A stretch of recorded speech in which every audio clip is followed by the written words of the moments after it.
ಮಿತ್ರರೇ, ಈ ಕತೆ ಹಳೆಯದು. ಮೋಹನ್ ಎಂಬ ವ್ಯಕ್ತಿ ಒಂದು ಹಳ್ಳಿಯಲ್ಲಿ ವಾಸಿಸುತ್ತಿದ್ದನು.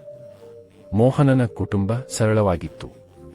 ಅವರಿಗೆ ಸಣ್ಣ ಮನೆ ಇತ್ತು. ಅವರು ಕೆಲಸ ಮಾಡುತ್ತಿದ್ದರು. ಮೋಹನನು ಸರಳ ಜೀವನವಿದ್ದರೂ ಅವನ ಹೃದಯ ದೊಡ್ಡದು. ಹಳ್ಳಿಯ ಎಲ್ಲರಿಗೂ ಮೋಹನನ ನಿಷ್ಠೆ ಮೆಚ್ಚುಗೆಯಾಯಿತು. ಕೃಷಿ ಕೆಲಸ ಮಾಡುವಾಗ ಹಸಿವಿನಿಂದ ನಾಯಿಯು ಬಂದು ಮೋಹನನು ಆಹಾರ ನೀಡುತ್ತಾನೆ. ಒಬ್ಬ ಪ್ರಯಾಣಿಕ ಹಸಿವಾಗಿದ್ದರೆ ತಾನು ತಿನ್ನುವ ಆಹಾರವನ್ನು ಸಹ ನೀಡುತ್ತಾನೆ. ಅವನ ಹೆಂಡತಿ ಸುನೀತಾ ಇದರಿಂದ ಕೋಪಗೊಂಡಿದ್ದಳು. ನೀವು ನಿಮ್ಮ ಬಗ್ಗೆ ಯೋಚಿಸಬೇಕು.